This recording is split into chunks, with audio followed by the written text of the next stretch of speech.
여러분, 종부세 폭탄인데 왜 서민만 죽어난다, 이런 얘기가 나올까요? 일단 이 지표를 먼저 한번 보시죠. 전년 대비 2021년 종부세 증가율입니다. 무려 123.42%나 늘어났습니다. 어마어마하죠? 야, 이게 문재인 정부가 이 세금 폭탄을 얼마나 심하게 안겼는지 보여주는 단적인 지표예요. 그런데도 불구하고 진짜 많은 사람들이 문재인 정부 하면서 박수를 치는 사람들이 많다는 사실입니다. 저는 도저히 이해 불가합니다. 뭐 종부세 내는 사람들이 부자라서 제가 이해 불가가 아니에요. 여러분, 종부세 내는 사람들이 많이 내면 많이 낼수록요, 이게 누구에겐가 전가가 될 수밖에 없습니다. 종부세 많이 낸다고 많이 버는 건 아니잖아요. 그죠? 예, 그러면 누구에게 전가될까요? 전세 사는 사람, 월세 사는 사람에게 다 전가가 될 수밖에 없어요. 그게 시장이거든요. 예, 그런데 이것을 두고 부자는 나쁜 XX야, 이렇게 이야기할 수가 없습니다. 이거는 시장이기 때문에. 여러분, 이거 한번 보세요. 진짜 123.42%가 늘어났느냐? 늘어났습니다. 2020년 종부세 납부자 1인 평균 세액입니다. 269만 원이었습니다. 그런데 2021년에는 601만 원이에요. 601만 원. 어마어마하죠? 진짜 어마어마합니다. 이렇게 되면 이 돈 내가 일부는 내겠죠. 그러나 나머지는요, 결국은 전세금을 올리든가 아니면 월세금을 올려서 이거를 충당할 수밖에 없는 게 현실입니다. 일반적으로 말입니다.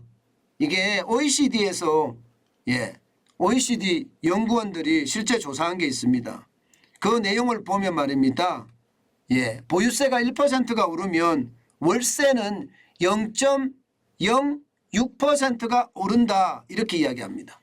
0.06%가. 그러면 당장 말입니다. 269만 원에서 601만 원까지 오른다고 하면 실제로 332만 원이 늘어났나요? 332만 원이 늘어났죠. 그러면 여기다가 0.06%를 가산을 해보면 결국 월세는 20만 원 정도 올랐다, 이렇게 됩니다. 20만 원 정도 올랐다. 이게 여러분, 해외에서만 이렇게 연구한 게 아니에요. 국내에서도 연구를 합니다. 국내에서도. 이 서울시립대 송헌재 교수가 연구한 것을 보면 말입니다. 보유세가 1% 늘면 세금 증가분의 29.2에서 31.1%가 전세 보전금 형태로 임차 가구에 증가된다, 이렇게 분석을 하고 있습니다.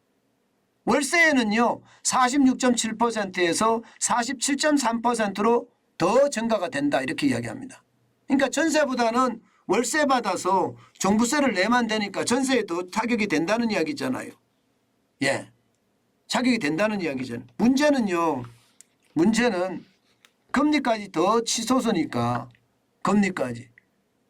지금 뭐 어쩔 수 없이 금융비용이 커질 수밖에 없거든요. 이게 집주인도 세입자도 이게 금융비용이 커질 수밖에 없습니다. 그렇게 금융비용이 커지면 여러분, 결국 말입니다. 이 서민 입장에서는요, 집주인의 세금도 올라가는 데다가 내가 빌린 이자 비용도 늘어나는 이중고를 겪게 된다는 것, 그게 현실이 된다는 사실입니다. 여러분, 지금 보시는 것처럼 종부세 납세자 중 개인 비중도 점점 늘어나고 있어요. 2022년에는 8%까지 늘어났습니다. 개인 비중이 8%까지 늘어난다는 건 여러분, 결국 이제는 다 떠넘길 수 있다는 거예요. 2017년까지만 하더라도 종부세 납세자 중에 2.4%만 개인 비중이었어요. 그런데 2022년에는 8%까지 늘었죠. 그러면 이 개인들에게 이게 말입니다. 집값이 폭등을 하니까 종부세를 납부하는 사람들도 굉장히 많아진 겁니다. 그만큼 말입니다. 상황이 굉장히 나빠졌다는 이야기예요. 이렇게 계속 가면 말입니다. 결국은 최악의 상황까지도 갈 수 있다. 이런 얘기가 점점 나오는 이유입니다. 여러분 사실 개인 비중을 보면서 아마 여러분들이 느끼시는 것도 있을 겁니다. 이것을 보면 말입니다. 대부분이 법인이라는 이야기잖아요. 그죠? 대부분이 법인이고 개인은 8%밖에 안 된다는 이야기잖아요. 그러면 결론적으로 말씀을 드리면 종부세 120만 명이 내는 사람들 중에 진짜 많은 사람들이 법인이고요. 거기에 개인도 8%가 되니 이게 뭐 월세나 전세금을 올릴 수밖에 없는 것, 이거 당연하지 않을까 싶어요. 근데 문제는 이걸 개편하고 싶어요. 실제 말입니다. 대통령 선거 와중에 이거 종부세의 어떤 기준을 상향시킨다 이렇게 이야기를 했었습니다. 윤석열 대통령도 이야기를 하고요. 그리고 이재명 더불어민주당 대표도 똑같이 이야기하고, 특히 1가구 1주택자에 대해서는요 혜택을 많이 주겠다 이렇게까지 이야기했어요. 이거 맞는 이야기거든요. 1가구 1주택자 입장에서는요 여러분, 제가 1가구 1주택이고 15억 이상입니다. 그런데 세금을 내야 되는데 대출도 안 해줘. 그러면 버는 게 없으면 여러분 저는 어떻게 해야 되나요? 이게 그 정도로 심각해지는 거예요. 그런데 지금 더불어민주당은 부자 감세 반대거든요. 여러분 부자가 무슨 죄졌습니까? 부자는 여러분 본인이 그만큼 엄청나게 노력을 했기 때문에 부자가 된 거예요. 뭐 그렇지 않은 분들도 있겠죠. 그러나 상속세도 엄청 냅습니다.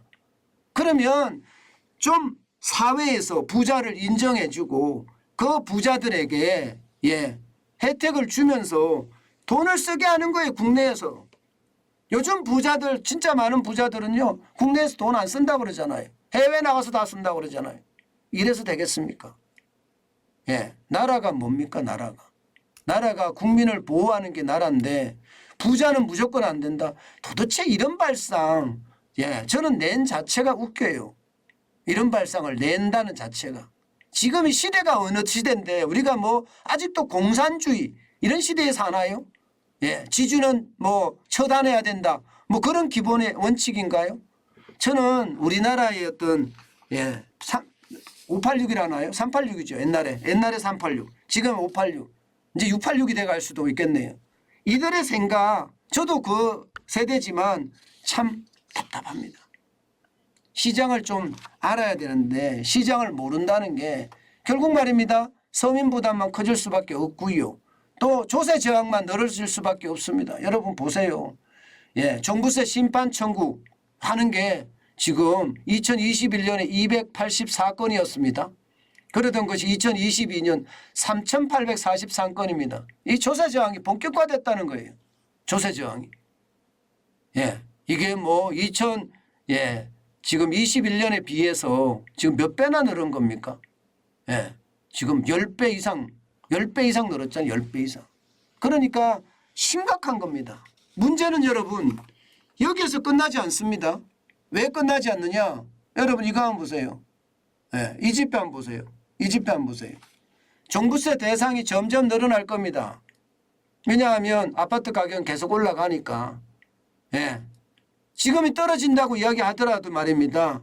종부세 대상은 늘어날 수밖에 없는 게 점점 이게 상황에 따라 달라지기 때문에 지금 2022년에는요 19만 9천 가구지만 2024년 2년 후에 가면 24만 2천 가구로 늘고요. 2026년에 가면 45만 6천 가구. 와, 엄청나게 늡니다. 심지어 2032년에 가면요. 107만 7천 가구까지 늡니다. 저는 이런 것을 보면서요. 도대체 약속을 해도 지키지도 않고 그때 그 현실을 모면하기 위해서 그때 표를 많이 받기 위해서 저는 더불어민주당이 장난을 했다는 건 참 안타까운 일이에요. 국민을 대상으로 사기를 친 거잖아요. 종부세라는 게 여러분 진짜 부자들이 내는 종부세. 뭐 저는 반대하지 않습니다. 그런데 시골에서 올라와서 서울에서 진짜 열심히 살면요. 집 한 채 살 수 있습니다. 근데 그 집 한 채가 다예요. 더 이상 늘릴 수가 없어요. 근데 그 집 한 채가 다인데 거기다가 종부세 때리고 재산세 때리고 국민연금 때리고 건강보험 때리고 그런데 대출도 못 받게 하고 참 난감한 세상 지금 현재입니다. 제발 더불어민주당 저는 부자 감세 이런 고리타분한 개념 이제 좀 날려버리고요. 국민들과 함께 국민의 편에 서서 이에 정치적으로 권력만 어떻게 하면 탈취하겠다 이 생각하지 말고 국민의 생명과 재산을 지키고 국가의 발전에 기여하는 것 어떨까요? 제가 제안 드리는 겁니다. 지금처럼 권력만 탐하다가는요 멸망합니다. 건불 10년 하무 11홍이라는 말도 있어요. 권력은 10년을 가지 못하고요. 꽃은 열흘을 불지 못하다고 했습니다. 이 말 더불어민주당 분들의 가슴에 좀 새겨졌으면 좋겠습니다. 그러면 좀 더 나은 세상이 되지 않을까요?